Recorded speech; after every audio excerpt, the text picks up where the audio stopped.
करें, एक नया चैप्टर स्टार्ट कर रहे हैं। लास्ट क्लास में हमने जितने भी इंडियन पार्टनरशिप एक्ट के यूनिट्स थे वो सभी फिनिश कर दिए थे। तो आज एक नया चैप्टर आप लोगों के लिए मैं लेकर आ रहा हूँ, जो इस इंडियन पार्टनरशिप एक्ट में आपके CA-CBT सीरीज में लास्ट चैप्टर है। चैप्टर है registration and dissolution of a firm. इस चैप्टर में आपको क्या पढ़ने को मिलेगा, पहले एक बार उसका एक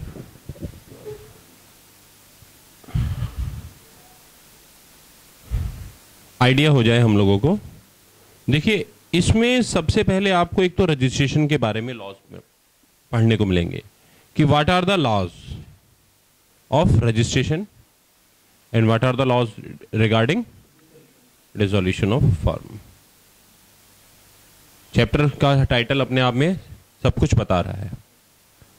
आइए बारी बारी से बात करते हैं पहले रजिस्ट्रेशन की। ठीक है कि रजिस्ट्रेशन क्या है, क्या मतलब है रजिस्ट्रेशन का।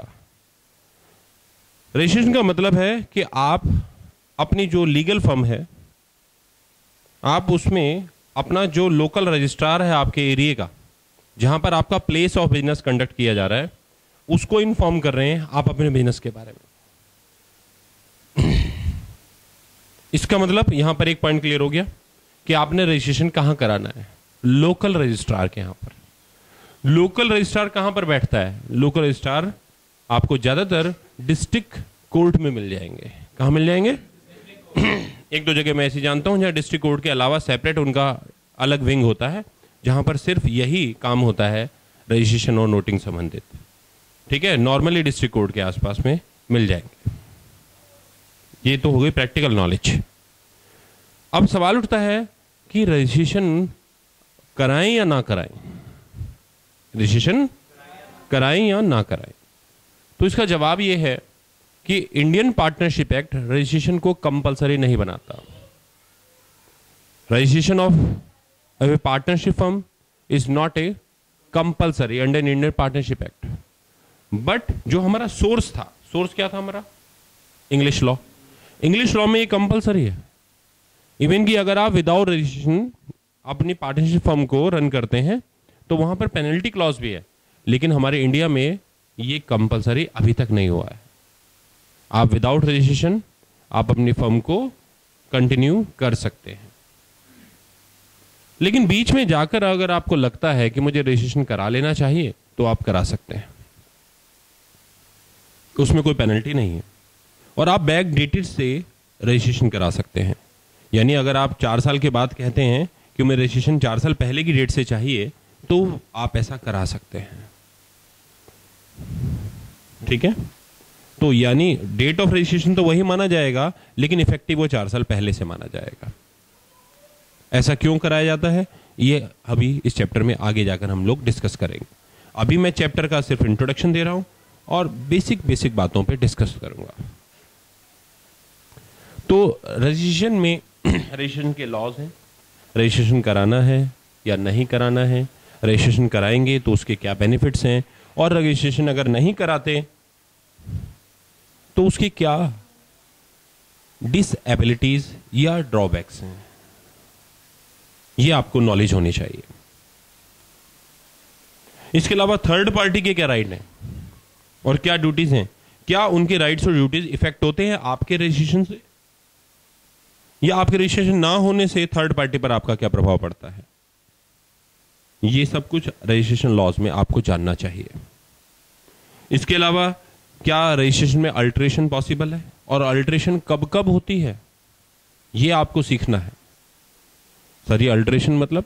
अल्टरेशन का मतलब जब आपकी फर्म में कोई एडमिशन होता है, कोई रिटायरमेंट होता है, कोई डेथ होता है, तब क्या रजिस्ट्रेशन इफेक्टिव रहेगा पुराना वाला, या आपको उसे भी चेंज करना पड़ेगा। ये सब आपको जानना है इसी चैप्टर में। इसके अलावा फर्म को डिसॉल्यूशन संबंधित रूल्स, कब डिसॉल्व हो सकता है, कब नहीं हो सकता है, क्या पार्टनर्स रजिस्ट्रेशन अगर ना कराएं तो आपस में क्या एक दूसरे से रजिस्ट्रेशन करा सकते हैं, ये सब क्लियर हो गया। इसके अलावा फर्म ने जब डिसोल्यूशन करना है तो डिसोल्यूशन कैसे हो सकता है, क्या रूल्स हैं, और कब ऐसा होगा कि आप डिसोल्यूशन नहीं चाहते और तब भी डिसॉल्व हो जाए फर्म, और एक फर्म के रूप में आपकी लायबिलिटी क्या है डिसोल्यूशन में, और डिसॉल्व होने के बाद भी क्या पार्टनर्स बिजनेस को कैरी कर सकते हैं, और ड्यूरिंग डिसोल्यूशन अगर कोई प्रॉफिट अर्न हो गया किसी पार्टनर को तो वो किसका राइट है, क्या डिसोल्यूशन होने के बाद भी आपकी फर्म की कोई लायबिलिटी है, और अगर उस लायबिलिटी से बचना चाहते हैं तो उसका कोई रेमेडी है, ये सब कुछ आप कहां पढ़ने को मिलेगा अभी आपको डिसोल्यूशन ऑफ फर्म में। ठीक है, तो टोटल चैप्टर का जो ओवरव्यू है वो मैंने आपको बताया कि चैप्टर में हम क्या पढ़ने जा रहे हैं। ठीक है, तो अब मैं स्टार्ट कर रहा हूं chapter registration of a firm. ठीक है, थैंक यू।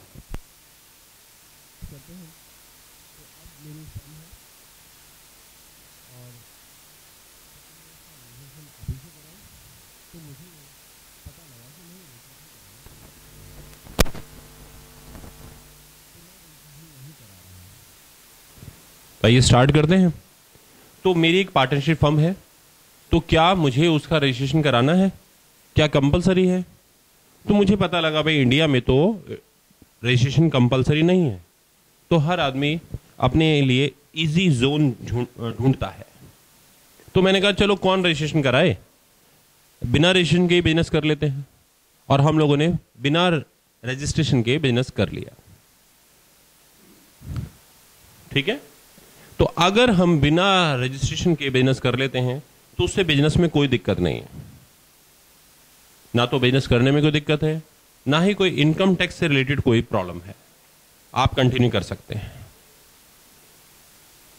प्रॉब्लम एरिया तब आता है कि जब कोई डिस्प्यूट स्टार्ट होता है, जब कोई डिस्प्यूट स्टार्ट होता है। डिस्प्यूट किस में हो सकता है बताइए जरा। जो डिस्प्यूट होगा वो किस में होगा, वो या तो होगा पार्टनर्स में आपस में, या पार्टनर्स में और थर्ड पार्टी में। अब ऐसी सिचुएशन में आप कहां जाएंगे, कोर्ट।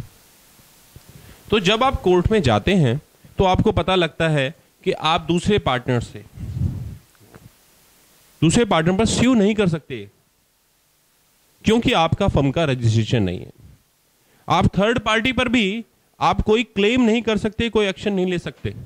क्यों नहीं ले सकते? क्योंकि आप रजिस्टर्ड नहीं हैं। हाँ, एक क्लॉज है, थर्ड पार्टी पर आप यू कैन स्यू कर सकते हैं, लेकिन अप टू 100 रुपीज, 100 रुपए तक आप मुकदमा कर सकते हैं दूसरी पार्टी पर। अरे 100 रुपए का तो खर्चा ही इससे ज्यादा हो जाता है लीगल चार्जेस।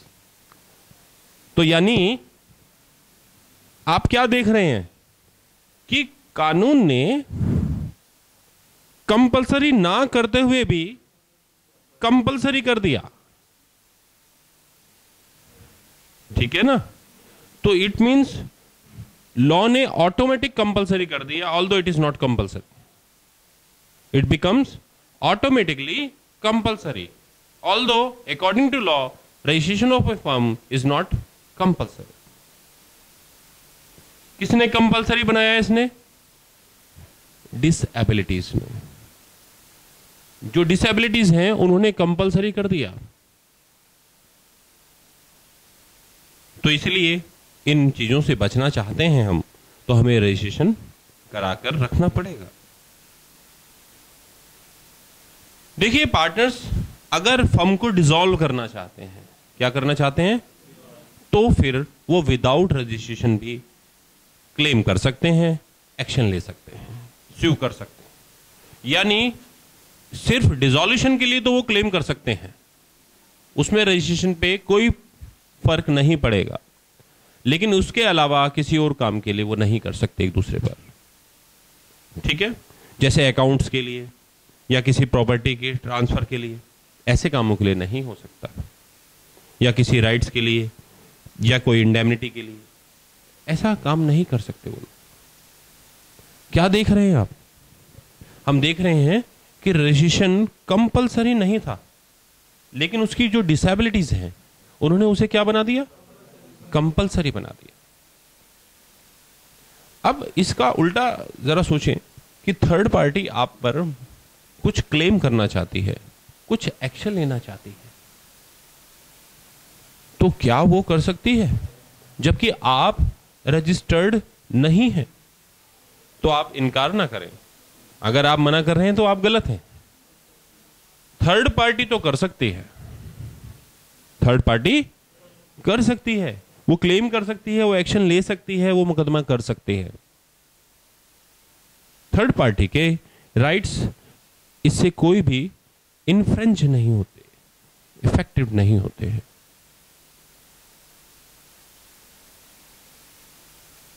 क्योंकि अगर ऐसा हो गया फिर तो हर आदमी कानून से बचने के लिए अपने आप को कैसा रखना चाहेगा, अनरजिस्टर्ड। तो आप थोड़ा बारीकी से सोचेंगे तो अपने आप ही आंसर आ जाएगा बिना पढ़े। अब क्वेश्चन ये अराइज होता है कि क्या एक अनरजिस्टर्ड फर्म दूसरी अनरजिस्टर्ड फर्म पर क्लेम कर सकती है? अगर थर्ड पार्टी खुद ही अनरजिस्टर्ड है और आपकी फर्म भी अनरजिस्टर्ड है, तो थर्ड पार्टी इस समय कौन से शू में है? इस समय वो थर्ड पार्टी के शू में है, ठीक है ना? वो कौन से, वो थर्ड पार्टी के प्लेस पर आ गए ना। तो अब थर्ड पार्टी के प्लेस होने पर क्या वो कर सकता है? वो नहीं कर सकता, क्योंकि वो खुद अनरजिस्टर्ड है। 100 रुपए तक कर सकता है बस। तो दोनों एक दूसरे पर नहीं कर सकते। तो दोनों में से जो भी पार्टी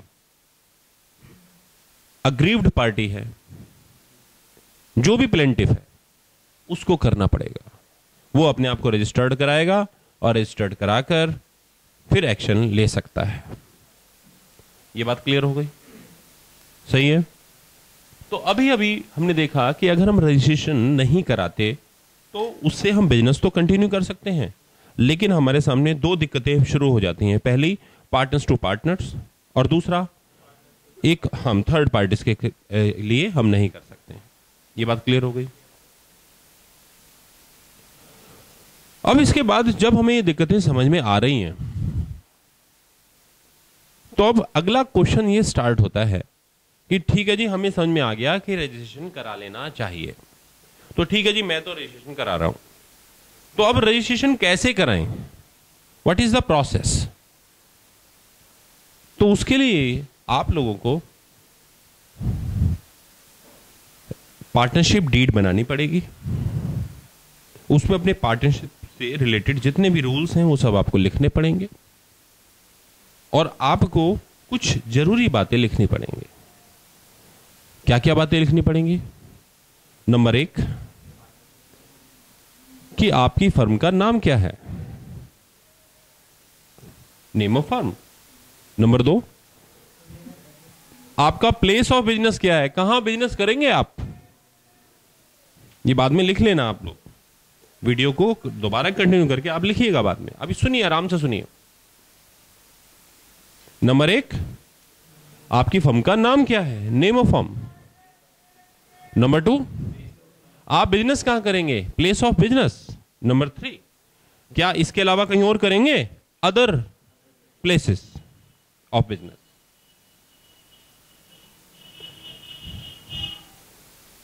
नंबर 4, अरे बिजनेस करेगा कौन, name of partners and there full address.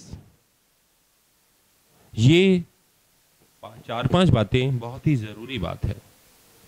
और फिर कौन सा पार्टनर कौन सी डेट से पार्टनर है, तो डेट ऑफ ज्वाइनिंग, पार्टनर कब से पार्टनर बना, तो डेट ऑफ ज्वाइनिंग मेंशन करना डीड में जरूरी है। ये चीज बहुत ही बेसिक है जो हर हालत में हमें लिखनी है, ताकि अगर कल को कोई क्लेम होता है तो उस पार्टनर को जो उस डेट से ज्वाइन हुआ था उसको लायबल बनाया जा सके।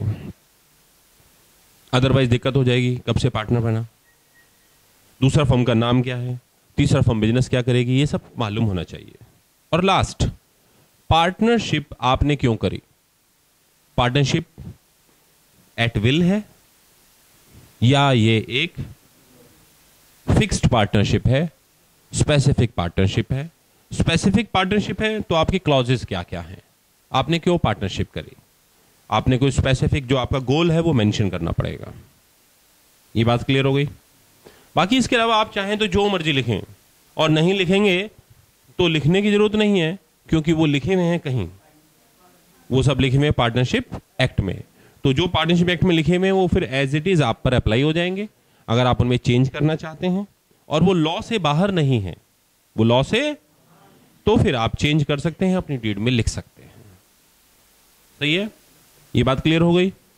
तो ये आपने क्या बना ली बच्चों, ये आपने बना ली पार्टनरशिप डीड।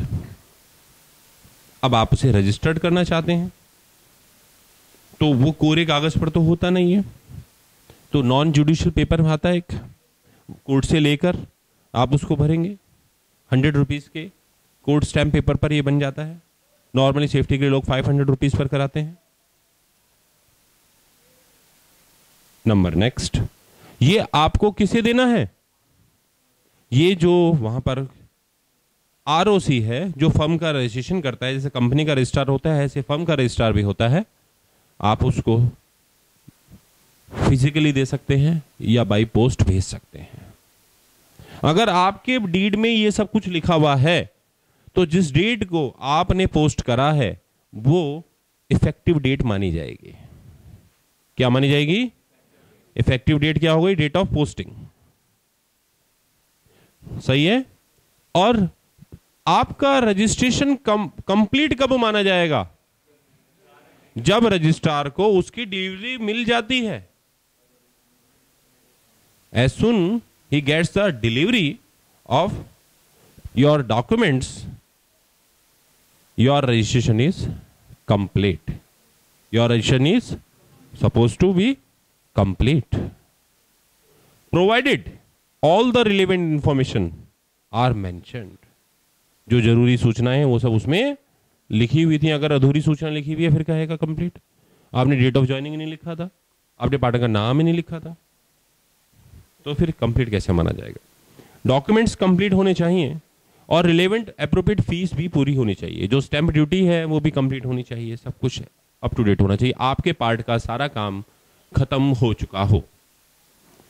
अब it is his duty to mention these information into register of firm. Registrar के पास एक रजिस्टर होता है, रजिस्टर ऑफ फर्म लिख कहते हैं उसे, और उसमें वो अपने जो लोकल एरिया में जो भी रजिस्टर्ड करा रहे हैं अपनी फर्म को, वो उसमें वहां पर लिखता रहता है। तो उसने लिखा या नहीं लिखा ये उसकी ड्यूटी है। अगर आपके डॉक्यूमेंट्स पूरे हैं और उसने डिलीवरी ले ली है तो अब ये उसकी ड्यूटी है, वो चाहे 2 दिन बाद लिखे या 3 दिन बाद लिखे। ठीक है, तो लीगली आपका जो डिलीवरी था जैसे उसे मिला, आपका रजिस्ट्रेशन कंप्लीट माना जाता है। इसके बाद वो आपको एक सर्टिफिकेट देगा, सर्टिफिकेट ऑफ रजिस्ट्रेशन। क्या देगा, वो आप अपने पास संभाल कर रखें, अपने शोरूम में फ्रेम में लगा कर रखें, ताकि लोगों को पता लगे कि आप क्या हैं, रजिस्टर्ड हैं। इससे आपका क्या फायदा है, रजिस्ट्रेशन ऑफ फर्म से आपका क्या फायदा है बताइए। देखिए, इसका पहला फायदा यह है कि जब तक आप रजिस्टर्ड नहीं कराएंगे अपनी पार्टनरशिप फर्म को, तब तक आपका बैंक अकाउंट नहीं खुल सकता। आज के टाइम में अगर आपने बैंक अकाउंट खोलना है तो आप अपने पर्सनल नाम से तो बैंक अकाउंट खोल सकते हैं, पर पार्टनरशिप नेम से आप अपना बैंक अकाउंट नहीं खोल पाएंगे। उसके लिए बैंक अकाउंट वाले क्या कहेंगे, प्रूफ दीजिए। क्या दीजिए, तो प्रूफ तो ये सर्टिफिकेट ही है, इसके अलावा कुछ नहीं है। इसका पहला प्रैक्टिकल अप्रोच इसीलिए है बैंक अकाउंट ओपन करने के लिए। इसका मतलब अगर आपका छोटा बिजनेस है, आपको बैंक ऑपरेशन की कम जरूरत पड़ती है, तो आपको शायद जरूरत ना पड़े, पर अगर आपको बैंक ऑपरेशन की जरूरत ज़्यादा है और आप फर्म के नाम से अकाउंट ओपन करवाना चाहते हैं, तो आपको बड़ी जल्दी अपना अकाउंट खुलवाना पड़ेगा। ये बात क्लियर हो गई। देखिए, अभी तक हम क्या सीख चुके हैं। अभी तक सबसे पहले मैंने आपको सिखाया कि फर्म का रजिस्ट्रेशन क्यों कराएं, और अगर हम फर्म का रजिस्ट्रेशन नहीं कराएंगे तो हमें क्या क्या लॉस है। हमारी फर्म पार्टनर्स में आपस में ऑक्शन नहीं ले सकती है लीगली, और नंबर 2, हम थर्ड पार्टी पर 100 रुपए से ऊपर के मुकदमे नहीं कर सकते हैं। हाँ, डिसोल्यूशन करवा सकता है पार्टनर्स आपस में। फिर इसके बाद हमने कहा कि अगर इतना सब लॉस होने वाला है तो चलो रजिस्ट्रेशन ही करा लेते हैं। तो रजिस्ट्रेशन कैसे कराएं, इसके लिए सबसे पहले डॉक्यूमेंट क्या क्या होने चाहिए, ये डिस्कस हुए हमारे बीच। और फिर उसके बाद हमने इसे किसे भेजना है, कैसे भेजना है, और कब इफेक्टिव माना जाएगा और कब कंप्लीट माना जाएगा, और बदले में रजिस्ट्रार हमें क्या देगा। सही है, ये सब बातें क्लियर हुई। जब मैं क्वेश्चन आपसे पूछता हूं तो जो स्टूडेंट्स वीडियो क्लासेस देख रहे हैं वो लोग आंसर दिया करें वहां क्लासरूम में बैठे बैठे, अपने घर पर बैठे हुए, या जो दूसरे कोचिंग सेंटर्स में मेरा ये वीडियो क्लासेस देख रहे हैं तो वो लोग वहां पर ऐसे जवाब दिया करें जैसे मैंने पूछा और उन्होंने बताया है। जल्दी लाइव स्ट्रीमिंग क्लासेस भी आपके सेंटर में आने वाली हैं, तब मैं और आप एक दूसरे को देख पाएंगे और बात भी कर पाएंगे। अभी रिसेंटली नया जो सेंटर हमारा स्टार्ट हो रहा है वो नागपुर में स्टार्ट हो रहा है, जहां पर आप अभी ये वीडियो क्लासेस देख पाएंगे और मॉर्निंग और इवनिंग में लाइव सेशंस ले पाएंगे, जहां पर हम लोग सीए सीपीटी और सीएस एग्जीक्यूटिव और सीए आईपीसीसी ये 3 कोर्सेज स्टार्ट कर रहे हैं। मैं वापस लेक्चर पर आता हूं, मार्केटिंग वर्क बहुत हो गया। स्टूडेंट्स, रजिस्ट्रेशन करा लिया आप लोगों ने हमारे कोचिंग में, नहीं पार्टनरशिप फर्म का। आप तो कुछ और सोच बैठे। इफेक्टिव हो गया, अब आप क्या हैं, रजिस्टर्ड हैं, अब आपके पास लीगल राइट है, अब आप थर्ड पार्टी पर क्लेम कर सकते हैं, थर्ड पार्टी पर, ठीक है। अब आपको टोटली राइट्स अवेलेबल हो गए। ये सारा रजिस्ट्रेशन प्रोसेस था, ये सारा क्या था। लेकिन आप देखिए कि जो पार्टनर्स आपने रजिस्ट्रार को बोले हैं वही तो पार्टनर माने जाएंगे। अगर कोई पार्टनर रिटायर हो रहा है तो आपकी ड्यूटी है, क्या ड्यूटी है, कि आप रजिस्ट्रार के पास दोबारा जाएं और उसे बताएं कि न्यू पार्टनरशिप स्टार्ट हो गई है, पुरानी पार्टनरशिप में ये पार्टनर रिटायर हो गया है, ठीक है। तो आप नोटिस पब्लिक को भी देंगे, थर्ड पार्टीज को भी, और रजिस्ट्रार को भी देंगे, ठीक है। और अगर आपने ये बात सिर्फ उसे इंफॉर्मेशन दे दी है कि आप दे दी है कि भाई ये पार्टनर इस डेट से रिटायर हो गया है और एक नया पार्टनरशिप डीड साइन नहीं करा है, तो भी इफेक्टिव है, तो भी, क्योंकि वही पार्टनरशिप एक्ट के रूल अप्लाई हो जाएंगे कि अगर आपने कुछ नहीं बोला है तो उसे छोड़कर जो बचा वो एज इट इज अप्लाई रहेगा, जैसे वो पास्ट में था वैसे ही फ्यूचर में रहेगा। अदरवाइज आप अनरजिस्टर्ड फर्म की कैटेगरी में आ जाएंगे। कहां जाएंगे, क्योंकि आपकी फर्म फिर से अनरजिस्टर्ड है, क्योंकि आपके पार्टनर्स उतने नहीं हैं जो आपने उनको बताए थे। सेम केस एडमिशन में होगा, ठीक है, सेम केस डेथ में होगा। डिसोल्यूशन में तो जरूरत नहीं, क्योंकि डिसोल्यूशन में आपने क्या करा, फर्म डिसॉल्व कर दी।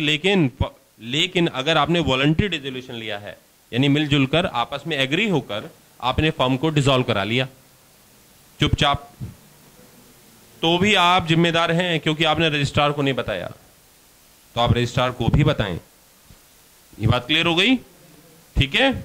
तो ये बातें ध्यान में रखना। क्या क्या डिस्कशन हुआ कि रजिस्ट्रेशन कराने के बाद भी हमारी ड्यूटी है, और क्या ड्यूटी है कि अगर हमारी फर्म के कॉन्स्टिट्यूशन में, डीड में, नंबर ऑफ पार्टनर्स में, नेचर ऑफ बिजनेस में, प्लेस ऑफ बिजनेस में कोई भी चेंज होता है तो हमारे को रजिस्ट्रार को बताना चाहिए, क्योंकि वो हमारा सर्टिफिकेट है। क्लियर हो गया। थोड़ा अब इससे आगे चलते हैं। आप एक बार सारा रिवाइज कर लीजिए। 2 मिनट के ब्रेक के बाद मैं आपसे फिर से मिलता हूं। इतने आपको जो आपके पास स्टडी मटेरियल्स हैं आप उनको देखिए, और उसे देखने के बाद माइंड में कोई क्वेश्चन आता है आपके तो आप मुझसे बात कर सकते हैं 2 मिनट के ब्रेक के बाद। अब इसे नेक्स्ट पर चलते हैं, डिसोल्यूशन ऑफ ए फर्म। सबसे पहली बात है, डिसोल्यूशन का मीनिंग क्या है, क्या मतलब है डिसोल्यूशन ऑफ। तो देखिए, डिसोल्यूशन 2 चीजें, 2 टर्म यूज कीजिए। एक टर्म है डिसोल्यूशन ऑफ ए फर्म और एक टर्म है डिसोल्यूशन ऑफ ए पार्टनरशिप। ये आपने अकाउंटिंग में भी की होगी जब आपने डिसोल्यूशन का चैप्टर किया था पार्टनरशिप में। देखिए, डिसोल्यूशन ऑफ पार्टनरशिप का मतलब है कि पार्टनरशिप तो डिसॉल्व हो गई है, क्लोज हो गई है, लेकिन बिजनेस कंटिन्यू है। और डिसोल्यूशन ऑफ फर्म का मतलब है कि बिजनेस बंद हो गया है, फर्म के नेम से उन्होंने फर्म को बंद कर दिया है, क्लोज कर दिया है। जो उनके लीगल बिजनेस रिलेशन थे, किसके? पार्टनर्स के, जब उसको हम एंड करते हैं तो उसे क्या कहा जाएगा? Dissolution of firm. अगर उन्होंने बिजनेस को बंद करने का डिसीजन लिया है तब, मान लीजिए 5 पार्टनर हैं, एक पार्टनर रिटायर हो रहा है, तो क्या इसे डिसोल्यूशन ऑफ फर्म कह सकते हैं? इसे क्या कहेंगे? Dissolution of partnership. तो नॉर्मली रिटायरमेंट में या डेथ में या एडमिशन में बिजनेस हमेशा कंटिन्यू रहता है। देखिए, एडमिशन में क्या बिजनेस कंटिन्यू रहेगा? सोचने की जरूरत ही नहीं है। अरे एडमिशन क्यों ले रहा है फिर नया पार्टनर? सोचिए आप। तो एडमिशन में तो पक्का बिजनेस कंटिन्यू रहेगा। रिटायरमेंट में हो सकता है कि बाकी पार्टनर साथ साथ क्या करना है, जरा देखें तो सही कि उन्होंने साथ साथ क्या कर लिया। एक पार्टनर उन्हें छोड़कर जा रहा है और बाकी पार्टनर क्या कह रहे हैं? बाकी पार्टनर कह रहे हैं तुसी ना जाओ। तो फिर ऐसी हालत में उसने कहा नहीं मुझे तो जाना है, तो बाकी पार्टनर ने कहा भी हम भी चलते हैं। ठीक है, तो फिर ऐसी हालत में आप इसे डिसोल्यूशन कहेंगे और सब लोगों ने मिलजुल कर डिसीजन ले लिया कि अब हम फर्म को क्या कर रहे हैं। तो क्या हो गया? ये डिसोल्यूशन बाय एग्रीमेंट। एग्रीमेंट किसमें है? ये बिटवीन पार्टनर्स। तो ये पहला मोड हो गया बच्चों कि फर्म को बाय एग्रीमेंट सब पार्टनर्स मिलजुल कर डिसॉल्व कर सकते हैं। अच्छा, मुझे ये बताइए कि पार्टनरशिप फर्म शुरू कैसे हुई थी? याद आ गया? एग्रीमेंट से। तो come to an end agreement. जैसे शुरू हुई वैसे बंद हो गई। एग्रीमेंट से ही शुरू हुई, एग्रीमेंट पर ही बंद हो गई। ये हो गया तब जब पार्टनर्स आपस में कैसे कर रहे हैं? कंपल्सरी हैं कि चलो भाई राजी हो गए, चलो ठीक है। दूसरा, जब कोई पार्टनर इंसॉल्वेंट हो जाता है, क्या हो जाता है? इंसॉल्वेंट। Insolvency of partners. अब जरा इसमें देखा जाए कि 3 पार्टनर हैं, ए बी सी, तीनों इंसॉल्वेंट हो गए, तो बताइए फर्म डिसॉल्व होगी? चलिए दूसरा केस देखते हैं। ए बी सी ये दोनों डिसॉल्व हो गए, तो बताइए। तो इसका मतलब ये हो गया कि ऑल पार्टनर्स, ठीक है, या एक को छोड़कर, ठीक है ना, तो यानी एक को छोड़कर ऑल पार्टनर्स एक्सेप्ट 1 पार्टनर। तो ऐसी हालत में फर्म को डिसॉल्व होना ही पड़ेगा। Firm has to be dissolve. Firm continue नहीं रह सकते। ये बात क्लियर हो गई? तो अभी तक 2 चीजें सीखी आपने। पहला आपने कहा कि एग्रीमेंट से फर्म डिसॉल्व कराया जा सकता है। दूसरा आपने क्या कहा कि डिसोल्यूशन से फर्म को बंद किया जा सकता है, फर्म को इंसॉल्वेंसी से। अच्छा, आप लोग कर रहे हैं, आप लोग कोई बिजनेस कर रहे हैं और वो बिजनेस गवर्नमेंट ने लॉ ला दिया और गवर्नमेंट ने कहा अब ये बिजनेस प्राइवेट लोग नहीं कर सकते, तो बिजनेस बिकम अनलॉफुल या इलीगल। तो ऐसी हालत में जब बिजनेस बिकम क्या हो जाता है, तब उस समय तक आपकी फर्म सस्पेंड मानी जाएगी। तब तक आपकी फर्म क्या है? सस्पेंड। आपकी फर्म उस समय डिसॉल्व है। अगर ये टेम्परेरी बिजनेस अनलॉफुल हुआ है तो टेम्परेरी सस्पेंड है, और अगर ये परमानेंट अनलॉफुल हुआ है तो परमानेंटली आप सस्पेंड हो गए, यानी फिर तो परमानेंट डिसोल्यूशन हो गया। ठीक है, तो बिजनेस अगर अनलॉफुल हो जाएगा तो फिर बिजनेस को बंद करना पड़ेगा। क्यों बंद क्यों करना पड़ेगा? क्योंकि आपको मालूम है कि हम पार्टनरशिप किसके लिए कर सकते हैं? सिर्फ लॉफुल बिजनेस एक्टिविटीज के लिए ही कर सकते हैं। अब आप कहेंगे सर आप ये सारे टीचर्स ये बात क्यों बताते हैं बिजनेस अनलॉफुल और लॉफुल? देखिए, क्योंकि हम इससे पहले ये बात बताते हैं कि बिजनेस प्रॉफिट के लिए होते हैं, पार्टनरशिप में किसके लिए होते हैं? तो इसलिए कहीं ऐसा ना समझ लिया जाए कि हर प्रॉफिट कमाने वाला बिजनेस पार्टनरशिप के लिए वैलिड है। तो इसलिए यह बताना भी जरूरी है कि कौन से प्रॉफिट वाले, कौन से। तो इसका यह मतलब हो गया कि अगर बिजनेस प्रॉफिट वाला नहीं रहा, अगर बिजनेस लॉस में आ चुका है और वो कंटिन्यू लॉस में रहेगा, तो भी फर्म को डिसॉल्व करना पड़ेगा, तो भी फर्म को डिसॉल्व करना पड़ेगा। अगर कोई भी पार्टनर कोर्ट में जाकर ये पॉइंट रखता है कि जज साहब हमारा बिजनेस अब लॉस में है और फ्यूचर भी लॉस में रहेगा, और वो प्रूव कर देता है, तो ऐसी हालत में कोर्ट ऑर्डर कर देगी फर्म को बंद करने का, भले ही बाकी सारे पार्टनर्स एग्री हो फर्म को कंटिन्यू करने के लिए। पर अगर प्रूव कर देता है वो कि बिजनेस लॉस में रहेगा फ्यूचर में भी, तो ऐसी हालत में उसको क्या ऑर्डर मिल जाएगा? डिसॉल्यूशन का ऑर्डर मिल जाएगा। ये बात क्लियर हो गई? ठीक। इसके अलावा और बिजनेस कैसे बंद हो सकता है?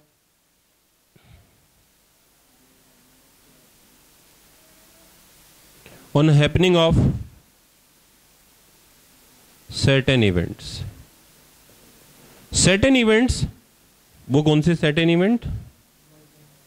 मेंशन इन पार्टनरशिप डीड या एग्रीमेंट। आपने पार्टनरशिप डीड में लिखा हुआ था कि फलाने पार्टनर के जाने के बाद हम फर्म को डिसॉल्व कर देंगे, तो इसे क्या कहेंगे आप? वो इवेंट हैपेंड हो गया, तो आपको फर्म डिसॉल्व करनी पड़ेगी, क्योंकि आपने पहले से एग्रीमेंट वैसा ही किया हुआ था। आपने पार्टनरशिप जो की हुई थी वो फिक्स पार्टनरशिप की हुई थी, फॉर ए स्पेसिफिक पार्टनरशिप की हुई थी, किसी स्पेसिफिक गोल के लिए। जैसे ही वो जॉइंट वेंचर कंप्लीट हो गया आप लोगों का, तो आप पार्टनरशिप क्या करेंगे? डिसॉल्व करेंगे, क्योंकि पार्टनरशिप आपकी एट विल नहीं है। आपने कहा था कि मिस्टर धनीराम जब तक पार्टनर हैं हमारी फर्म रहेगी, धनीराम की हो गई डेथ, तो फिर ऐसी हालत में क्या होगा? फर्म को डिसॉल्व करना पड़ेगा। तो जो कंडीशंस आपने पहले से मेंशन की हुई हैं, तो उनसे क्या हो जाएगा? वो सर्टेन इवेंट्स हैपन होने पर आपको क्या करना पड़ेगा? आप दो पार्टनर हैं, बी ने कहा मैं तो रिटायर हो रहा हूं, तो क्या हो गया? अब तो कंपलसरी डिसोल्यूशन होगा ही होगा। तो कुछ ऐसे इवेंट्स होते हैं जिन इवेंट्स के हो जाने पर आपको क्या करना पड़ता है? फर्म को डिसॉल्व करना पड़ेगा। ठीक है, इसमें आप फर्म को कंटिन्यू करना चाहें तो भी कंटिन्यू नहीं हो सकता। ये बात क्लियर हो गई? इसके अलावा अभी सब कुछ प्यार मोहब्बत से चल रहा था, अब पार्टनर ने नोटिस दे दिया। क्या दे दिया?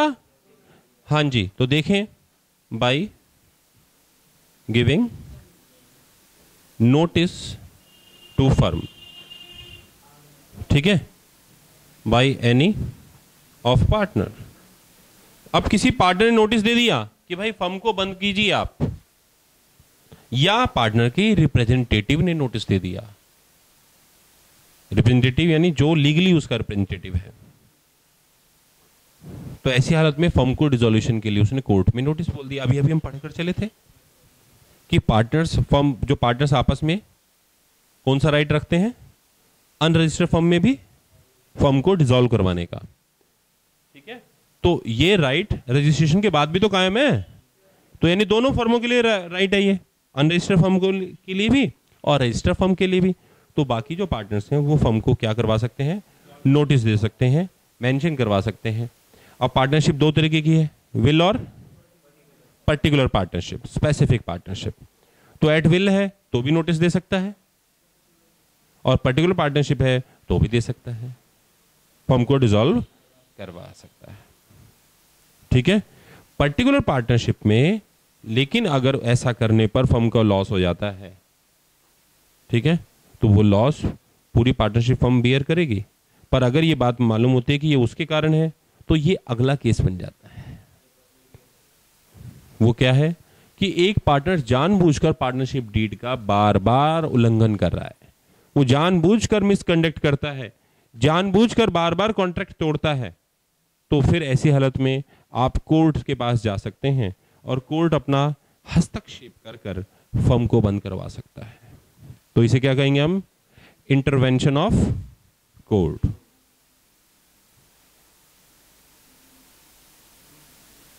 कोर्ट के हस्तक्षेप करने पर।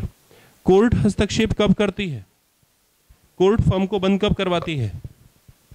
हाँ जी, कोर्ट फर्म को बंद करवाएगी जब पार्टनर बार बार मिसकंडक्ट कर रहा है। तो एक बार मिसकंडक्ट करा पार्टनर ने, तो पार्टनर ने आपस में एक दूसरे पर क्या कर दिया? स्यू कर दिया, कोर्ट ने फैसला सुना दिया। लेकिन जब दोबारा किया तो जज साहब क्या बोलेंगे कि तुम तो बार बार आते हो, जब तुम्हारी आपस में बनती नहीं है तो फर्म को डिसॉल्व करो। ठीक है। इसके अलावा जो पार्टनर है अपनी इच्छा से जानबूझकर ब्रीच ऑफ कॉन्ट्रैक्ट कर रहा है, जानबूझकर, तो ऐसी हालत में क्या होगा? डिसोल्यूशन हो जाएगा। ये जो रीजंस बता रहा हूं मैं, इसे आप साथ साथ लिखते रहिएगा या दोबारा प्ले करके लिखिएगा। तो कोर्ट जो है, कोर्ट के हस्तक्षेप करने के बाद, ठीक है, आप फर्म को बंद करना पड़ेगा। तो कोर्ट किन किन रीजंस में कर सकती है? नंबर 1, जब पार्टनर मिसकंडक्ट कर रहा है और वो बार बार कर रहा है। क्या कर रहा है? वो बार बार वो ऐसा मिसकंडक्ट कर रहा है। ठीक है, continuing misconduct. Number 2, wilful breach of contract, wilful breach of contract. Number 3, unsound mind, when a partner become unsound mind. एक पार्टनर अनसाउंड माइंड हो गया, पागल हो गया एक पार्टनर। तो जब एक पार्टनर पागल हो गया तो जो उसके फैमिली पर्सन है उनके पास राइट है फर्म को डिसॉल्व करवाने का। तो फर्म में वो कोर्ट को कहकर फर्म को बंद करवा सकते हैं। जब एक पार्टनर अनसाउंड माइंड तो नहीं हुआ लेकिन परमानेंटली इनकैपेसिटी हो गया, ठीक है, यानी कि परमानेंट वो क्या हो गया? इनकैपेबल हो गया, पर आउट ऑफ कैपेबिलिटी हो गया। यानी मान लीजिए एक पार्टनर है और वो क्या हो गया? परमानेंटली, जिंदगी भर के लिए ब्लाइंड हो गया, कोई उसके साथ एक्सीडेंट हो गया। तो अब ऐसी हालत में अगर उसके फैमिली पर्सन चाहें तो फर्म को क्या करवा सकते हैं? डिसॉल्व करवा सकते हैं। समझ में आ गया आप लोगों को? क्लियर है? और इसके अलावा अगर एक पार्टनर ने अपना जो शेयर है वो ट्रांसफर करता है और आप लोगों से पूछे बगैर करता है, आप लोगों से पूछे, तो फिर इस बिना पर कोर्ट इंटरवेंशन करके उस पार्टनर के ऐसा देखने पर फर्म को क्या करवा सकती है? करवा सकती है, डिसॉल्व करा सकती है। डेफिनेटली इसकी कंप्लेंट कौन करेगा? तो यानी ये ऊपर में भी आ गया, बाय गिविंग नोटिस। ठीक है ना? तो इसलिए आप अपना जो राइट है वो ट्रांसफर नहीं कर सकते, क्योंकि आपके बीच एक म्यूचुअल ट्रस्ट है। जो आपके बीच विश्वास है तो उस विश्वास को आप किसी दूसरे को ट्रांसफर नहीं कर सकते। इसके अलावा 2 रीजन और हैं। नंबर 1, जब बिजनेस में लॉस है और कंटिन्यू लॉस है, when there is a loss and it shall be continue in for a longer period. Partnership business can be of only for profit motive.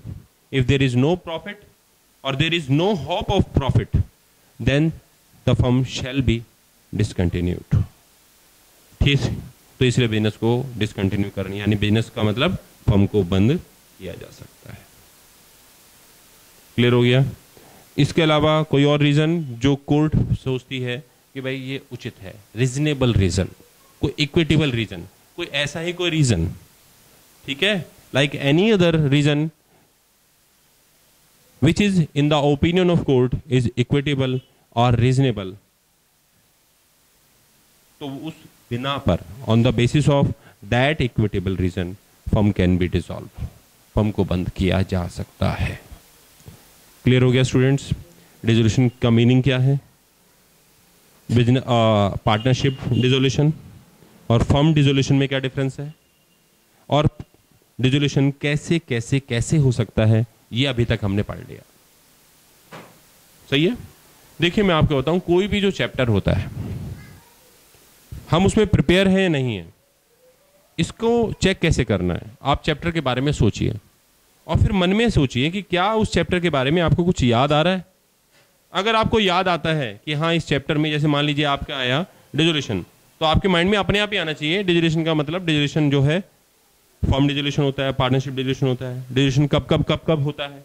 तो अगर आपके थॉट्स वो सब सोच पा रही हैं तो इसका मतलब आप प्रिपेयर हैं, ठीक है, पेपर के लिए आप तैयार हैं।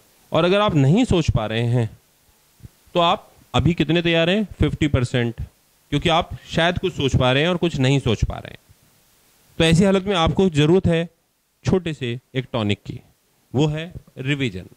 आप रिवीजन करें, ठीक है, तो आप अपने आप ही आप उसकी क्वालिटी आपकी इंप्रूव हो जाएगी। क्लियर हो गया स्टूडेंट्स। अब सवाल उठता है कि डिसोल्यूशन के परिणाम क्या क्या हैं, व्हाट आर द कंसिक्वेंस। अगर डिसोल्यूशन हो गया तो क्या होगा, कैसे होगा, उसके बाद क्या होगा, ड्यूरिंग डिसोल्यूशन क्या रूल्स हैं, पोस्ट डिसोल्यूशन क्या रूल्स हैं। ठीक है, तो ये स्टार्ट करते हैं हम लोग। देखिए स्टूडेंट्स, जब आपका डिसोल्यूशन हो गया, ये बात डेफिनेट सेट हो गई कि डिसोल्यूशन होना है, तो आपकी सबसे पहले लायबिलिटी क्या है। देखिए सबसे पहले लायबिलिटी कि आप लायबिलिटीज जो आपकी हैं उन्हें पेमेंट करें, और अगर आप फ्यूचर लायबिलिटी से बचना चाहते हैं तो पब्लिक नोटिस देना आपकी जरूरी है कि नहीं है। तो यानी आपकी लायबिलिटी तब तक रहेगी जब तक आप पब्लिक नोटिस नहीं देते। कंटिन्यूएशन ऑफ फर्म्स लायबिलिटी और partners liability till giving public notice. Once a public notice has been given, you are free for any business liability. मैं आपसे केस पूछना चाहता हूं कि मुझे कुछ ऐसा कोई केस बताओ जिसमें पब्लिक नोटिस ना देना पड़े, बता सकते हैं आप। तो इसमें देखिए पब्लिक नोटिस नहीं दिया जा सकता जब कोई पार्टनर इंसॉल्वेंट हो जाए। तो उसमें इंसॉल्वेंट हो जाने के बाद वो पार्टनर फ्री है। That partner is discharge from any liability because he is insolvent. In that case for that partner issuing of public notice is not necessary, क्योंकि कोर्ट ने दिया है उसे सर्टिफिकेट। इस बात का एक सर्टिफिकेट मिलता है 10th का, एक मिलता है 12th का, एक मिलता है आपका सीपीटी का। ऐसी एक सर्टिफिकेट कोर्ट भी देती है। कौन सा हो गया, इंसॉल्वेंसी का। तो कोर्ट का कोई भी डिसीजन अपने आप में एक पब्लिक इंफॉर्मेशन है, पब्लिक नोटिस है। पार्टनर की डेथ के बाद भी पब्लिक नोटिस की जरूरत नहीं है। ठीक हो गया, ये बात क्लियर हो गई।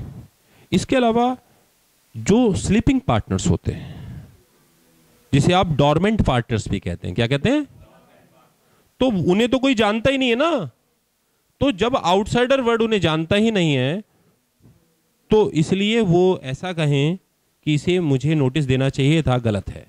क्योंकि थर्ड पार्टी से कोर्ट ये पूछती है कि आप इन्हें जानते थे, नहीं जी, तो फिर ये एक्टिव पार्टनर्स तो थे नहीं, तो इसलिए आपको इस पर ऑब्जेक्शन नहीं करना चाहिए।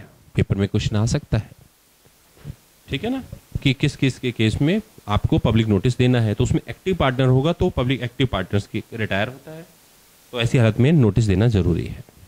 ये बात क्लियर हो गई, ठीक है। ये आ सकता है कि इनमें से कौन से पार्टनर्स के लिए पब्लिक नोटिस देना जरूरी नहीं है, तो ऐसी हालत में उनमें से जो एक होगा जो अभी डिस्कस हुआ है, तो आपको उसे चुनना है। क्लियर हो गया सबको, सही है, ठीक है। तो मैं मिटाता हूं इसे और इसके बाद इससे जो नेक्स्ट टॉपिक है वो स्टार्ट करते हैं, ठीक है।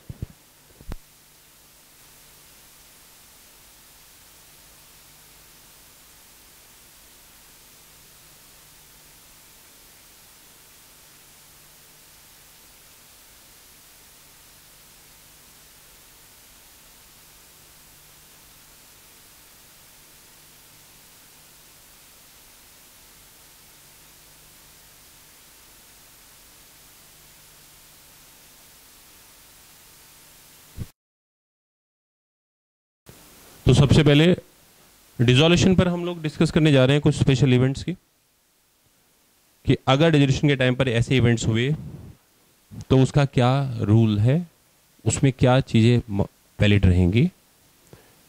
तो उसमें सबसे पहले हम लेकर चलते हैं लायबिलिटी।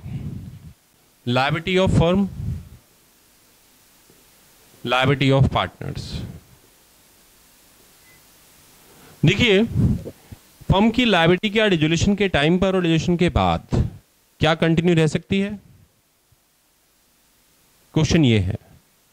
तो जवाब है यस और नो भी। यस कब है?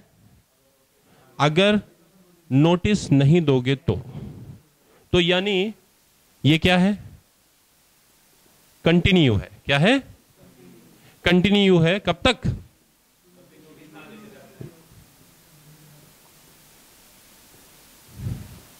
Till public notice. क्या पार्टनर्स लायबल है? यस, पार्टनर्स भी लायबल हैं, लेकिन क्या इसके कुछ एक्सेप्शंस हो सकते हैं? बताइए बताइए, कौन से ऐसे पार्टनर हैं जिनको नोटिस नहीं देना पड़ेगा? देखिए, एक ऐसा पार्टनर जो इंसॉल्वेंट हो चुका है, दूसरा जिसकी डेथ हो चुकी है, और तीसरा स्लीपिंग पार्टनर। ठीक है, डोरमेंट पार्टनर। इन लोगों को नोटिस देने की जरूरत नहीं है। इनके अलावा जो बचे उनको नोटिस देने की जरूरत है, अदरवाइज उनकी लायबिलिटी क्या रहेगी? कंटिन्यू रहेगी। ये बात सही है। अब एक फर्म अगर डिसॉल्व हो रही है तो ऐसी हालत में जो फर्म की एसेट्स हैं उनको कहां लगाया जाएगा? हाँ जी, क्या होगा फर्म की एसेट्स का? Firms assets on dissolution. तो देख में लायबिलिटी की पेमेंट में, लायबिलिटी की। अच्छा, अगर फर्म डिसॉल्व हो रही है तो बहुत से ऐसे कॉन्ट्रैक्ट होते हैं जो कंप्लीट नहीं हुए, क्या होगा उनका? क्या आप उन्हें ऐसे ही छोड़ देंगे? देखिए, अगर आपने वो कॉन्ट्रैक्ट को पूरा नहीं करा तो थर्ड पार्टी के लिए आप लोग लायबल हैं। थर्ड पार्टी को जो भी लॉस होगा उसमें आपकी फर्म और आप पार्टनर्स, आप सब लोग जिम्मेदार हैं। लॉ ऑफ इंडेमनिटी, आप उनका नुकसान करके नहीं जा सकते। लॉ ऑफ कॉन्ट्रैक्ट, एक बार वादा किया तो निभाना है, तोड़ नहीं सकते। प्राण जाए पर वचन न जाए, ये बात ध्यान में रखने वाली बात है। तो इसलिए अगर जो पेंडिंग कॉन्ट्रैक्ट्स हैं उन्हें कंप्लीट कराना पड़ेगा, और अगर आपने पेंडिंग जो कॉन्ट्रैक्ट्स हैं उन्हें कंप्लीट नहीं कराया तो आप उन्हें कंपनसेट करेंगे इन्हीं एसेट्स में से। तो एसेट्स जो अप्लाई की जाएंगी to pay off third party liability, to pay off, ठीक है, और साथ ही apply to make compensate to pending contract. ठीक है,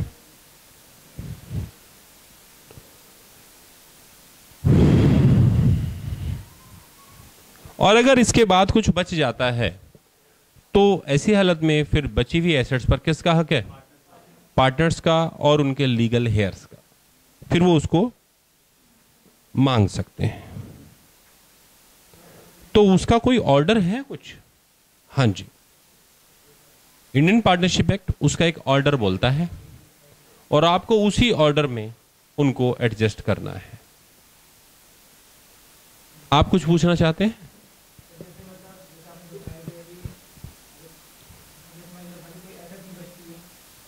एसेट नहीं बचती है। अच्छा,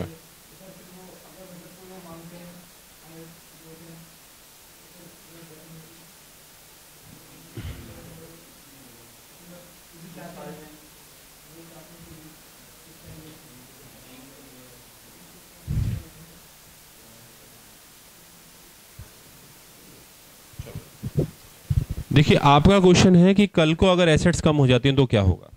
इसका जवाब आपको अभी मिल जाएगा। ठीक है, इस आपके क्वेश्चन को मैं अभी पेंडिंग रखते हुए थोड़ा आगे चलता हूं, क्योंकि जो टॉपिक चल रहा है अभी उसकी बात है। तो फर्म की एसेट्स को थर्ड पार्टी की लायबिलिटी पे ऑफ करने में और जो आपके पेंडिंग कॉन्ट्रैक्ट्स हैं उन्हें कंप्लीट करने में लगाया जा सकता है।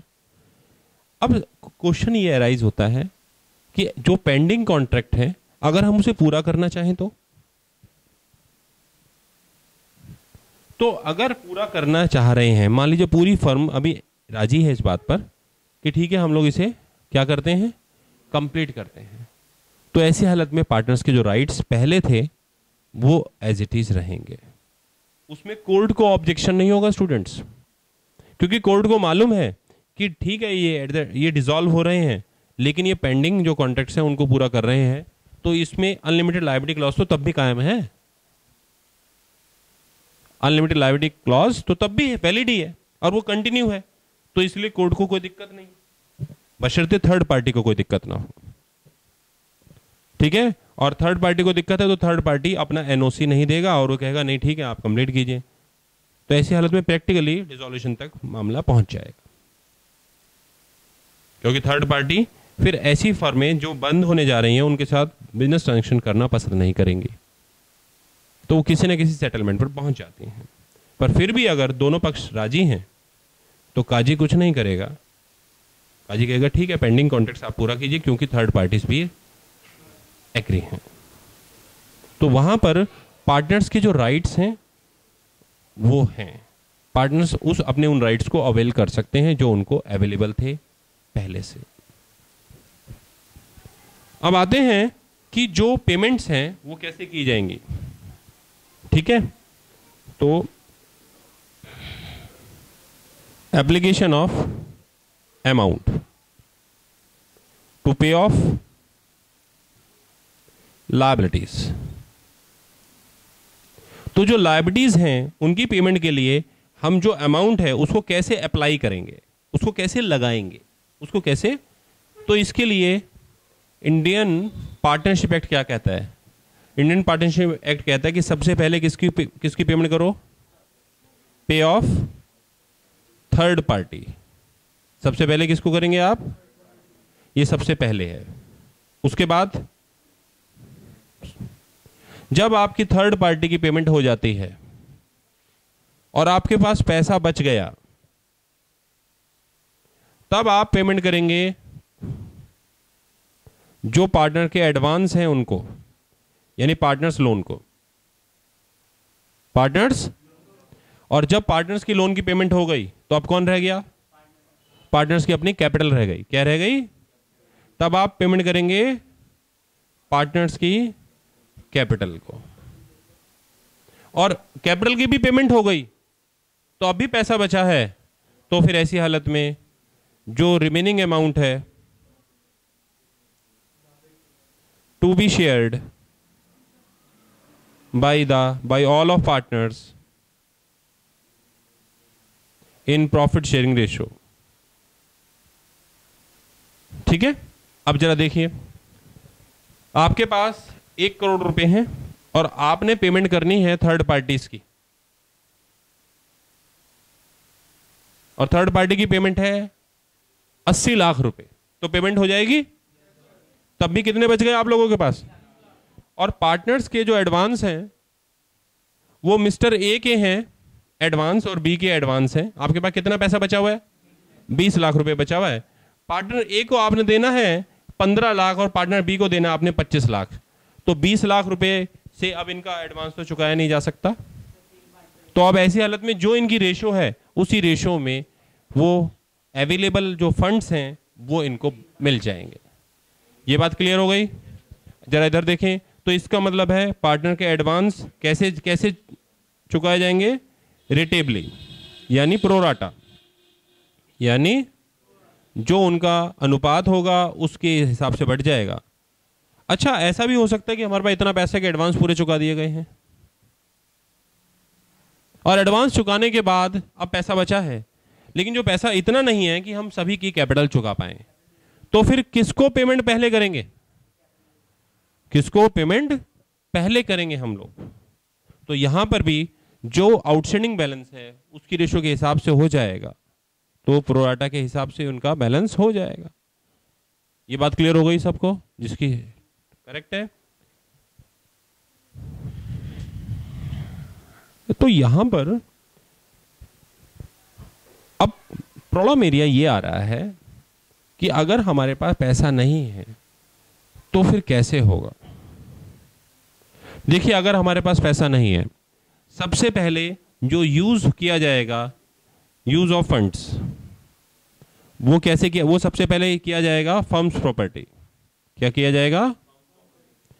फर्म्स की प्रॉपर्टी को यूज करो to pay of liability in advance, liability और एडवांस की पेमेंट करने के लिए। फर्म की प्रॉपर्टी पड़ गई कम, तो फिर ऐसी हालत में क्या होगा भाई?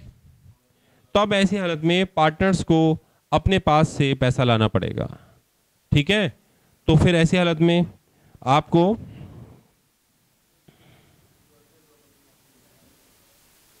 Personal assets of partners, partner से आप उनसे अपना पर्सनल फंड मंगवाएंगे कि आप लेकर आइए, हम इनकी पेमेंट करेंगे। ठीक है, वहां से पेमेंट होगी। इसमें कैपिटल मत सोचिएगा, अकाउंटेंसी के स्टूडेंट्स हो। ठीक है, कैपिटल से ही तो प्रॉपर्टी बनी है, बैलेंस शीट की लायबिलिटीज और इधर एसेट्स, तो जो कैपिटल है तभी तो प्रॉपर्टी है। तो प्रॉपर्टी जब लगा दी, तो अगर प्रॉपर्टी की वैल्यू ज्यादा है तो पेमेंट आराम से हो जाएगी। प्रॉपर्टी की वैल्यू कम है तो ऐसी हालत में क्या हो गया?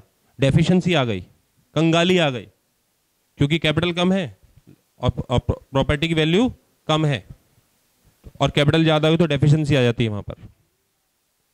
तो ऐसी हालत में पार्टनर्स को अपने घर से ही पैसा लाना पड़ेगा। किसको लाना पड़ेगा? जो सॉल्वेंट पार्टनर्स है, जो इंसॉल्वेंट है उसे नहीं। यहां तक बात क्लियर हो गई आपको? ठीक। अब इतना सब पेमेंट कर देने के बाद अब हमें समझ में आ गया है कि सबसे पहले हम फर्म की प्रॉपर्टी को यूज करेंगे और बाद में पार्टनर्स अपने पर्सनल एसेट्स लेकर आएंगे। सही है? अब जरा देखें कि जो फर्म प्रॉपर्टी है और तो वो किसको दी जाएगी? एक है फर्म लायबिलिटी और एक है पार्टनर्स की पर्सनल लायबिलिटी। पार्टनर्स की तो फर्म प्रॉपर्टी पहले किसको अप्लाई होगी? फर्म के, ये पहले होगी, और बाद में अगर बचेगा तब क्या होगा? ये कब होगा? बाद में, लेटर। यानी अगर फर्म की प्रॉपर्टी है तो पहले फर्म की लायबिलिटी में चुकाई जाए, बच जाएगी तो फिर ऐसी हालत में पार्टनर्स को अपने शेयर के हिसाब से मिल जाएगा। ये बात क्लियर हो गई? अच्छा, और जो पर्सनल प्रॉपर्टी है वो सबसे पहले फर्म की लायबिलिटी चुकाने में यूज होगी और फिर उसके बाद पर्सनल लायबिलिटी चुकाने में यूज होगी। नहीं, ये प्रिंसिपल गलत है। पर्सनल प्रॉपर्टी पहले पर्सनल लायबिलिटी चुकाने में होगी और बच जाएगा तो फर्म लायबिलिटी चुकाने में यूज होगी, ये इसके बाद होगी लेटर ऑन। ये बात समझ में आई आप लोगों को? करेक्ट हो गया? तो डिसोल्यूशन के टाइम पर कुछ स्पेशल इवेंट्स हो जाते हैं, और वो स्पेशल इवेंट्स जो हो सकते हैं उन पर क्या सॉल्यूशन है ये मैंने आपको बताया। फर्म की लायबिलिटी कब कंटिन्यू रहेगी, पार्टनर की लायबिलिटी कब कंटिन्यू रहती है और किन केसेस में कंटिन्यू नहीं रहती है, फर्म की एसेट्स को पहले अप्लाई किन की पेमेंट करने में लगाया जाएगा और उसके बाद किन की पेमेंट करने में लगाया जाएगा, ये आपको बताया गया। ये ऑर्डर था, पहले थर्ड पार्टी की, फिर पार्टनर्स के एडवांस की, फिर पार्टनर्स के कैपिटल की। बच जाएगा तो पार्टनर्स अपने प्रॉफिट रेशियो में बांट लेंगे। ठीक है? पार्टनर्स के राइट्स एक्सटेंड हो सकते हैं अगर फर्म चाहे कि वो जो पेंडिंग कॉन्ट्रैक्ट्स हैं उनको पूरा किया जाए, उसमें कोई भी प्रॉब्लम एरिया नहीं है। फर्म के जो फंड्स हैं सबसे पहले फर्म की प्रॉपर्टी चुकाने में यूज होंगे, उसके बाद अगर वो सफिशिएंट हैं तो पार्टनर्स को देकर टाटा बाय बाय हो जाएगा। अगर वो इनसफिशिएंट हैं तो पार्टनर से कहा जाएगा जाइए अपने घर पर और अपने अपने घरों से पैसा लेकर आइए। तब वो अपने अपने घरों से पैसा लेकर आएंगे। अगर किसी पार्टनर के पास पैसा कम पड़ जाएगा तो दूसरे पार्टनर की जिम्मेदारी है अपने घर से ज़्यादा एसेट्स लाना। सारे पार्टनर कंगले हो गए और एक बच गया, तो फिर उस आदमी को अपनी सारी पर्सनल एसेट्स बेचनी पड़ेगी। और वो क्यों ऐसा करना पड़ेगा? क्योंकि अनलिमिटेड लायबिलिटी क्लॉज होता है पार्टनरशिप में, आप मना नहीं कर सकते। आप जॉइंटली और सीवरली लायबल हैं उस लायबिलिटी को चुकाने के लिए जो आपकी पार्टनरशिप फर्म में है। ये बात क्लियर हो गई? तो वो पार्टनर फर्म में लाएंगे पैसा। अब सवाल है कि वो जो पार्टनर है वो उसकी जो पर्सनल एसेट्स है, उस पर्सनल एसेट से पहले फर्म की लायबिलिटी के लिए वो लाया जाएगा या पर्सनल लायबिलिटी के लिए? पर्सनल लायबिलिटी क्या होती है? पर्सनल लायबिलिटी होती है बच्चों के घर की, फैमिली की, पत्नी की, मम्मी की, पापा की। ये जो लायबिलिटीज हैं इनके लिए जो भी फाइनेंशियल बर्डन है इसको हम कहते हैं पर्सनल लायबिलिटी। ठीक है, इसमें जो एग्जिस्टिंग लायबिलिटी नजर आ रही है वही पर्सनल लायबिलिटी है। जो आने वाली लायबिलिटी है वो लायबिलिटी नहीं है कि जी आने वाले साल में 2 साल बाद ये होगा, 3 साल बाद शादी होगी, उसके लिए भी पैसा रखना है, वो सब नहीं है। फ्यूचर लायबिलिटी नहीं, जो प्रेजेंट में आउटस्टैंडिंग लायबिलिटी नजर आ रही है। जो अगर एक पर्सनल बैलेंस शीट बनाया जाए तो पर्सनल आउटस्टैंडिंग बैलेंस, ठीक है, दूध वाले का बिल, केबल वाले का बिल, ठीक है, बिजली का बिल, टेलीफोन का बिल, ये सब पर्सनल लायबिलिटी होती है। Point clear? तो ऐसी हालत में ये पर्सनल लायबिलिटी पेमेंट करने के बाद ही अवेलेबल बैलेंस फर्म यूज कर सकती है। ठीक है, फर्म उसके पर्सनल एसेट्स को जबरदस्ती बिना पर्सनल लायबिलिटी चुकाए ला नहीं सकते। और अगर फर्म की प्रॉपर्टी है और पार्टनर ये कहे कि मैं अपनी पर्सनल लायबिलिटी की पेमेंट करना चाहता हूं, इसलिए मेरे हिस्से का जो प्रॉपर्टी है फर्म में वो पहले मुझे दे दो और मैं अपनी पर्सनल लायबिलिटी की पेमेंट करूंगा, तो ये वैलिड नहीं है। पार्टनरशिप एक्ट कहता है नहीं भाई, फर्म की प्रॉपर्टी को तुम हाथ भी मत लगाना, पहले इससे फर्म की लायबिलिटी पेमेंट होगी, बच जाएंगी, तब आपका हक बनता है, वरना नहीं बनता है। ये बात क्लियर हो गई सबको? सबको ठीक। तो डिस्ट्रीब्यूशन से संबंधित जितने भी स्पेशल इवेंट्स थे वो अभी अभी हमने खत्म किए। ठीक है, अब इसके बाद कुछ रह जाता है, तो वो रह जाता है प्रीमियम। कि जब डिस्ट्रीब्यूशन खत्म हो रहा है तो जो पार्टनर ने एडमिशन लिया था, क्या उसका गुडविल जो आपने उससे लिया था, क्या उसका कोई राइट है उस पर? क्या वो वापस मांग सकता है? ठीक है, तो ये आप कॉपी कर लीजिए, उसके बाद हम उससे रिलेटेड रूल्स पर बात करने वाले हैं।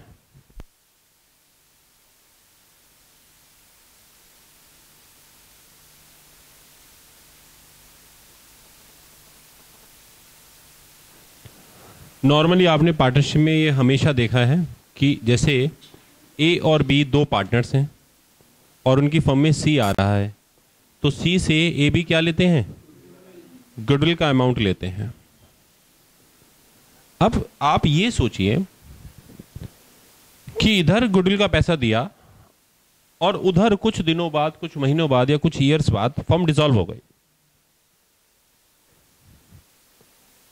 तो इसको तो अपॉर्चुनिटी मिली ही नहीं ना पैसा कमाने की। इधर वो गुडविल भी देकर बैठ गया, तो उस पर कोई रेमेडी है? उस पर कोई रेमेडी है? इंडियन पार्टनरशिप एक्ट उस पर कुछ कहता है? तो इस पर जवाब यह है कि आपकी पार्टनरशिप कौन सी है। अगर आपकी पार्टनरशिप एट विल थी तो कोई रेमेडी नहीं है, पर अगर आपकी पार्टनरशिप पर्टिकुलर पार्टनरशिप थी, स्पेशली उसमें टाइम मेंशन था कि भाई ये 5 साल के लिए है, तो ये मान लिया जाएगा कि गुडविल 5 साल की है, गुडविल 5 साल की है। तो ऐसी हालत में 1 2 3 4 5 और 2 साल के बाद फर्म बंद हो जाती है, तो उसे इतना वाला जो शेयर है गुडविल को वापस लेने का इसका राइट है। इसका राइट बन जाता है कि ये 3/5 हिस्सा जो उसने पे करा है उसका 3/5 वापस ले देगा। कौन? जिन्होंने लिया था वही देंगे, जिन्होंने ये गुडविल का शेयर लिया था वही लोग। तो जिन्होंने लिया था उसे क्या बोलेंगे हम? Receiving partners. आप आपस में कन्वर्सेशन के लिए मैं रिसीविंग पार्टनर बोलूंगा। तो जो रिसीविंग पार्टनर है उस गुडविल का वही उसको पे करेगा। ये बात क्लियर हो गई? तो इसका मतलब अगर फर्म डिसॉल्व हो रही है, अगर फर्म डिसॉल्व हो रही है और पार्टनरशिप कौन सी थी? पर्टिकुलर पार्टनरशिप थी, तो रिसीविंग पार्टनर की ड्यूटी है गुडविल को वापस करना। पेइंग पार्टनर का राइट है प्रोराटा शेयर पर अपने प्रीमियम को वापस लेने का। यह बात क्लियर हो गई। लेकिन कुछ ऐसे केसेस होते हैं जिनमें गुडविल वापस नहीं की जाएगी। वो कौन से केसेस हैं? वो एक्सेप्शन कैटेगरी में हो गए। वो किस में हो गए? तो वो कौन कौन से केसेस हैं जो एक्सेप्शन कैटेगरी में हो जाएंगे? जहां पर रिसीविंग पार्टनर गुडविल का पैसा नहीं देगा। देखिए, फर्म जो डिसॉल्व हो रही है, ध्यान कीजिए, वो सी के कारण नहीं हो रही है। सी चाहता है कि फर्म बंद हो जाए, तो अब क्या गुडविल वापस मिलेगी? समझ में आ गया? इसके अलावा जो फर्म बंद हो रही है वो सी के मिसकंडक्ट के कारण हो रही है, सी के फ्रॉड के कारण हो रही है, तो क्या फर्म बंद हो सकती है? अब फर्म तो बंद हो सकती है पर गुडविल वापस नहीं की जाएगी, क्योंकि इसके लिए सी अकेला अपने आप से जिम्मेदार है। इसके अलावा ऊपर वाले की मर्जी, जिस पर हम किसी का कोई क्या नहीं है, जोर नहीं है, कि इनमें से किसी पार्टनर की डेथ हो जाती है और डेथ के बाद हमने फर्म डिसॉल्व करना चाहा, तो अब ऐसी हालत में क्या होगा?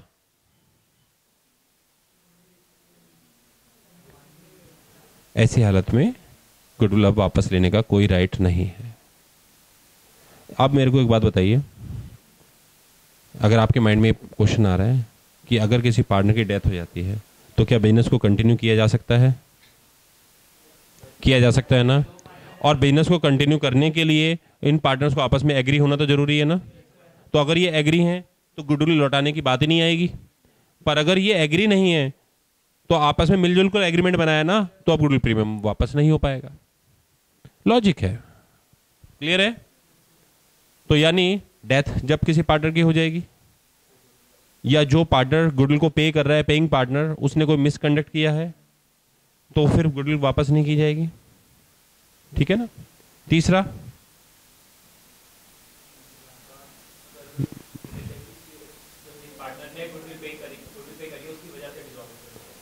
जिस पार्टनर, यही तो बात बता रहे हैं। तीसरा, सी खुद चाहता है कि फर्म बंद हो जाए, यानी उसने कोई मिसकंडक्ट नहीं करा, उसने कोई फ्रॉड नहीं करा, सी की अपनी इच्छा है कि फर्म बंद हो जाए। अच्छा, एक बात है कि आप सब जानते हैं कि पार्टनरशिप आपस में एग्रीमेंट में होती है और ट्रस्ट बेसिस होती है, आपस में एक विश्वास होता है। अगर सी पार्टनर बन गया है और सी को पता लगता है कि फर्म डिसॉल्व होने वाली थी और उसे ये बात मालूम नहीं थी, he was unaware of the fact,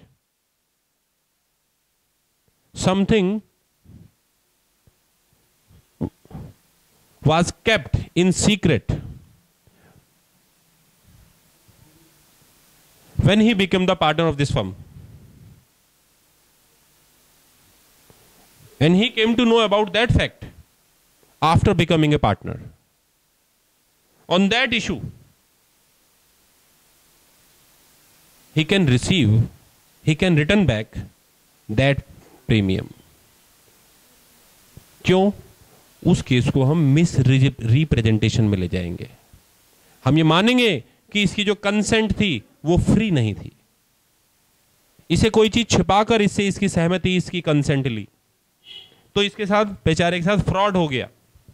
यानी on the basis of fraud, if fraud is committed to a new partner, then the consent was not free, इधर ऑन फ्रॉड बेसिस और misrepresentation basis. At that time also, a new partner or paying partner have the right to receive back his paid premium.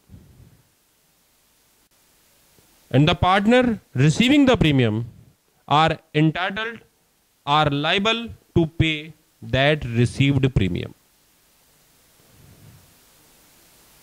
Clear है आप लोगों को?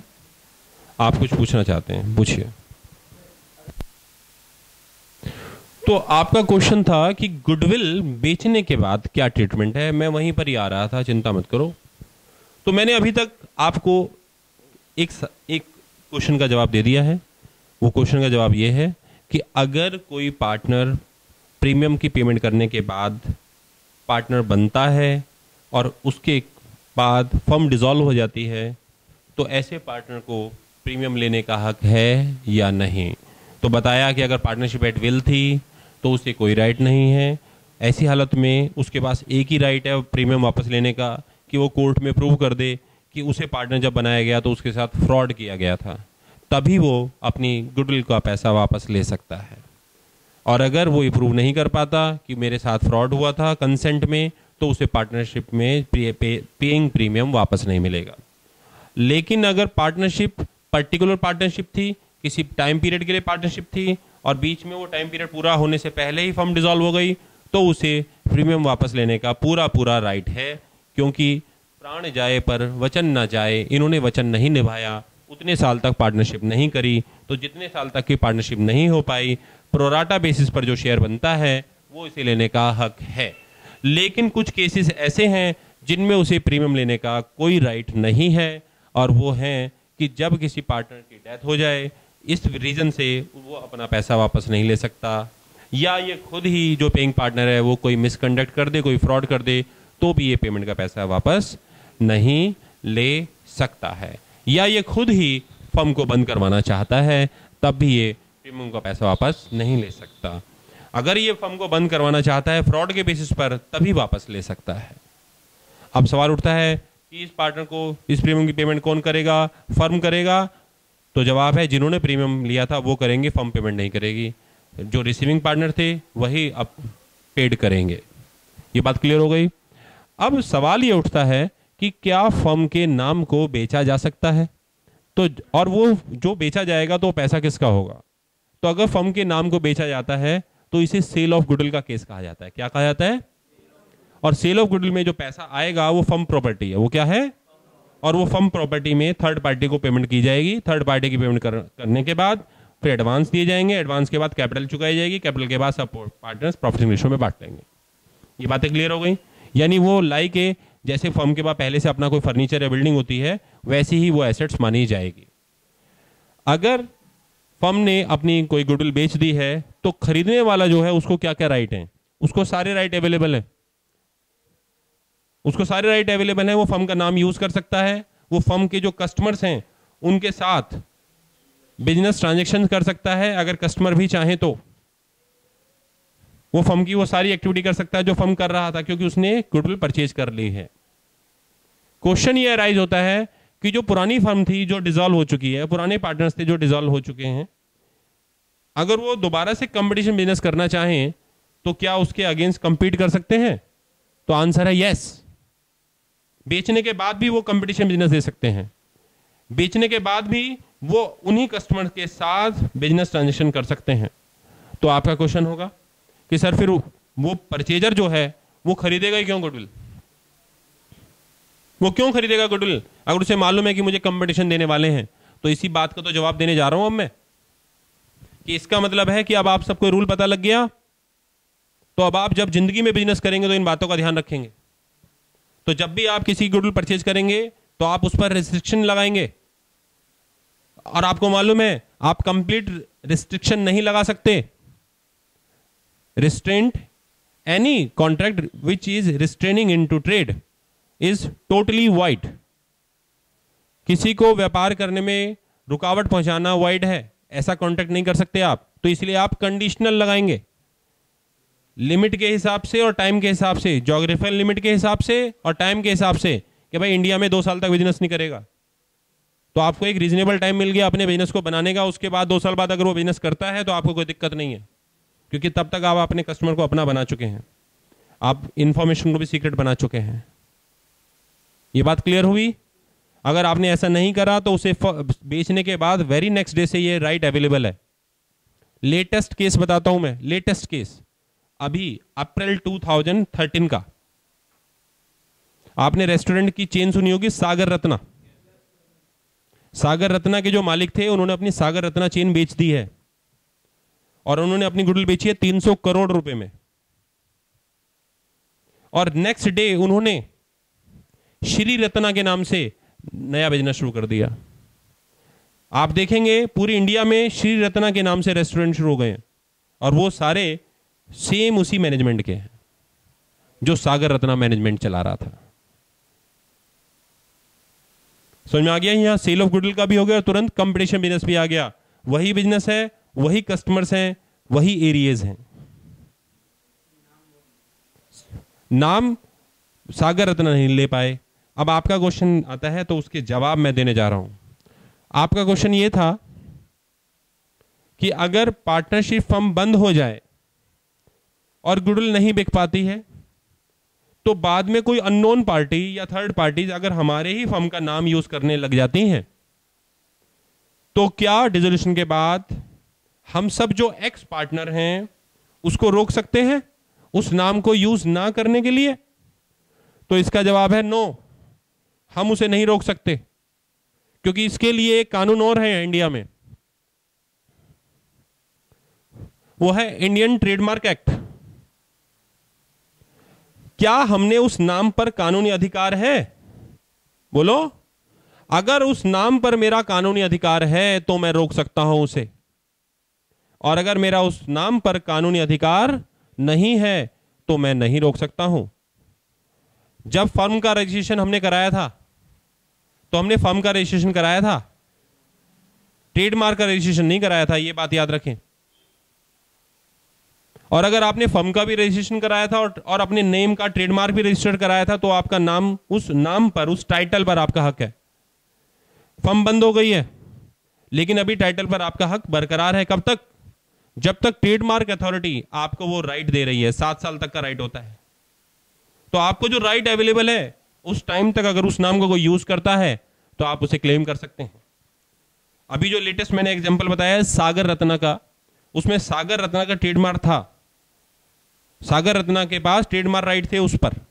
तो जब उन्होंने goodwill बेची होगी तो ट्रेडमार्क राइट भी सेल कर दिए। तो इसलिए जो नया मालिक है वो बिजनेस तो चला सकता है लेकिन उस नाम को इसलिए यूज नहीं कर सकता क्योंकि उसने ट्रेडमार्क राइट ट्रांसफर कर दिए। तो इसलिए वो सागर रत्ना नाम को यूज नहीं कर सकता, क्योंकि इसी के लिए उसे पैसा मिला है। उसे मिला है बिजनेस मॉडल बेचने का और नाम बेचने का।